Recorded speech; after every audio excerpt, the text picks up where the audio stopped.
मैं एक बार रेल यात्रा में जा रहा था, वास्तविक दृश्य। एक्चुअली मेरे साथ क्या है, मैंने अपने जीवन में कविता कभी लिखी नहीं है। चलते चलते जो बन गई, जो दिमाग में रह गई, जो चली गई। अपनी भी आप पार्टी है, जिसको आना है अपने आप आओ और जिसको जाना है जाओ। हमारे यहाँ किसी तरह का अपने यहाँ नियम नहीं है। तो हमारा भाईजा एक कानपुर पर जब रेल रुकी तो एक समाचार था कि यह घटना घटी और एसडीएम को सस्पेंड कर दिया गया। और एक रेलवे लाइन पर दो पटरियों के बीच में सूखा टुकड़ा पड़ा हुआ था। उसको एक ओर तो खड़ा था एक कुत्ता और एक ओर खड़ा था एक भूखा व्यक्ति, भूखा लड़का। तो लग ये रहा था कि वो भी चाहता है टुकड़े को उठा लूं और वो भी चाह रहा है टुकड़े को उठा लूं, पर ऐसा लगता था कि कुत्ते को लड़के का डर लग रहा है, लड़के को कुत्ता का डर लग रहा है, इसलिए उसे उठा नहीं रही। मेरी बहन साथी बोली भैया इन दोनों चीज़ों को जोड़ो, अखबार का समाचार और ये स्थिति, और कविता बनाओ। बस पानी पी लूँ, पानी पी के कविता पढ़ाओगे तो सुनाओगे। मैंने कहा एटा में पानी पी के सुना जाना भी बहादुरी है, वरना चच्चे यहाँ पानी मांग जाते हैं। तो दोनों स्थितियों को आप देखिए और कविता देखिए। व्यंग दे रहा हूँ, हाथ से तो आपको अलविला जी परोस गए, मैं व्यंग परोस रहा हूँ कि विश्व को शांति का देने वाला संदेश, विश्व को शांति का देने वाला संदेश। मेरा ये भारत देश शांति का पुजारी, परमाणु विस्फोट तो इसकी लाचारी। इस शांति प्रिय देश के, शांति प्रिय नगर के शांति प्रिय नागरिकों ने अचानक लुटेरा बनकर मेरे शहर को क्यों लूटा? कारण पता लगा, पत्थर की एक मूर्ति का हाथ टूटा। अधिकारी थाने इस घटना से संबंधित, कारण पता लगा, पत्थर की एक मूर्ति का हाथ टूटा। अधिकारी थाने इस घटना से संबंधित अथवा इसमें कहीं भी लिप्त वोटों की राजनीति ने कर दिया उसे निलंबित, सस्पेंड। और दूसरी घटना रेल की दो पटरियों के बीच रोटी का टुकड़ा सूखा, इस पार एक कुत्ता, उस पार एक बेरोजगार भूखा। सूखे टुकड़े पर कुत्ते के साथ साथ भूखा बेरोजगार भी झपटा। तेज गति से राजधानी से आई राजधानी एक्सप्रेस, कुत्ते की कटी गर्दन, बेरोजगार का दायां हाथ कटा। तेज गति से राजधानी से आई राजधानी एक्सप्रेस, कुत्ते की कटी गर्दन, बेरोजगार का दायां हाथ कटा। दोस्तों वो कटा हाथ उछलकर कुत्ते की कटी गर्दन पर जुड़ गया है। दोस्तों वो कटा हाथ उछलकर, बेरोजगार का कटा हाथ उछलकर कुत्ते की गर्दन पर जुड़ गया है। क्योंकि कुत्ते के ऊपर का हाथ है, इसलिए इस देश में उस हाथ से वफादारी की पूरी उम्मीद है। क्योंकि यहाँ मानते हैं कि कुत्ता वफादार होता है, क्योंकि कुत्ते के ऊपर का हाथ है, इसलिए उस हाथ से वफादारी की पूरी उम्मीद है। पर वो हाथ जहां भी रोजगार मांगने जा रहा है, कुत्ते की तरह दुत्कारा जा रहा है। अधिकारी जो इन हाथों को रोजगार देने को लगाए हैं, वो अपनी जिम्मेदारी निभा नहीं पा रहे हैं। क्योंकि अधिकारी आजकल बेरोजगार हाथों की नहीं, पत्थर की मूर्तियों के हाथों की हिफाजत में अपना पूरा समय बिता रहे हैं। सारा खेल मूर्तियों का चल रहा है, पत्थर की मूर्तियों की हिफाजत में अपना सारा समय बिता रहे हैं। तभी श्रोताओं में से एक ने पूछा, बोहरे जी कटे हुए हाथ के बचे हुए बेरोजगार का क्या हुआ? बोहरे जी कटे हुए हाथ के बचे हुए बेरोजगार का क्या हुआ? मैंने कहा भारतीय पुलिस थाने में पुलिस अधिकारी इसका सम्मान करने जा रहे हैं और उस पर आत्महत्या करने के प्रयास की दफा लगा रहे हैं। हम उन्हें समझा रहे हैं कि ना तो इसका मरने का इरादा था, ना है, ना होगा।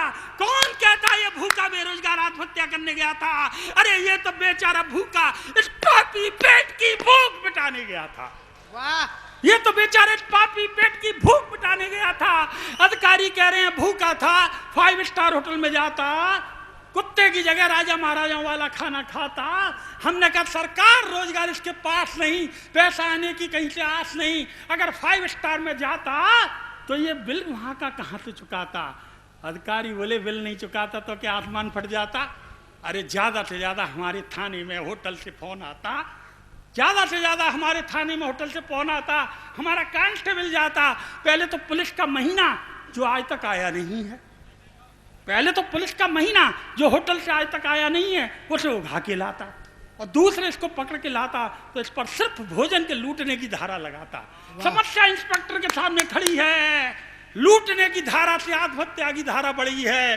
बारे वाह मेरे देश के संविधान, बारे वाह विधान। छोटा अपराध बड़ी सजा, बड़ा अपराध छोटी सजा। कुत्ते का खाना खाया, आत्महत्या की धारा में फंसाया। यदि राजा वाला खाता तो छोटी सी लूट की धारा में जाता, सिर्फ छोटी सी लूट की धारा में जाता। अंतिम समाचार उस कटे हाथ के बचे बेरोजगार के बचे हाथ में, उस कटे हाथ के बचे हाथ के बचे उस कटे हाथ के, बचे हाथ के बेरोजगार, बचे हाथ में हथकड़ी बांधकर, हथकड़ी डालकर आत्महत्या की धारा के अंदर बंद करने ले जाया जा रहा है। आत्महत्या की धारा के अंदर कर बंद करने ले जाया जा रहा है और वो चीखता चिल्लाता जा रहा है, काश मैं प्राणवान इंसान की बजाय पत्थर की मूर्ति होता, काश मैं प्राणवान इंसान की बजाय पत्थर की मूर्ति होता, तो मेरा हाथ कटते या टूटते ही मेरे समर्थन में मेरे नगर के शांत प्रिय नागरिकों द्वारा दंगा हो गया होता, और दंगा होते ही एक नहीं अनेक मंत्रियों का दौरा हो गया होता, और दौरा होते ही मेरी मूर्ति के लिए कम से कम 5 लाख का अनुदान स्वीकृत हो गया होता। माना कि भ्रष्टाचार जो आज बन चुका है शिष्टाचार, आप भी नहीं बच रही उससे। माना कि भ्रष्टाचार जो आज हो चुका है शिष्टाचार, इसके अंतर्गत अधिकारी 5 लाख का आधा 2.5 लाख खा जाते तो क्या चिंता है दोस्त, बचे 2.5 लाख में हम पत्थर के बुत फिर जिंदा हो जाते, हम पत्थर के बुत फिर जिंदा हो जाते, हमारे जीर्णोद्धार पर जलसे कराए जाते। कब सम्मेलन शशि किशोर सक्सेना जी जुटवाते, हमारे श्री प्रमोद यादव जी कराते और सभी कराते, और शशिकांत यादव संचालन को आते, अनिल भौरी कविता सुनाते, और हमारी पत्थर की जीर्णोद्धार वाली मूर्ति को बड़े बड़े मंत्री माला पहनाते, हमारे कृतित्व व्यक्तित्व पर बयान दिए जाते, हमारे कृतित्व और व्यक्तित्व पर बयान दिए जाते। और इंस्पेक्टर जो मुझे हथकड़ी डालकर बांध कर ले जा रहे हैं, ये तो वहां नजर ही नहीं आते, क्योंकि ये तो वीआईपी की गाड़ियों को सीटी बजा बजा कर पार्किंग में पार्क कराते, और हम पूजे जाते। बस यदि हम प्राणवान इंसान की बजाय पत्थर की मूर्ति होते तो हम पूजे जाते, क्योंकि मेरे देश में कुरीति को रीति, अनीति को नीति बताने की नीति सर्वोपरि नीति हो गई है। मेरे वतन में कुरीति को रीति, अनीति को नीति बताने की नीति सर्वोपरि नीति हो गई है। मेरे वतन में जहां पत्थर में होती है प्राण प्रतिष्ठा, वहां प्राणों में पत्थर की प्रतिष्ठा हो गई है। सिर्फ इसलिए आपकी राज दरबार, जनता दरबार भी फेल हो गई है।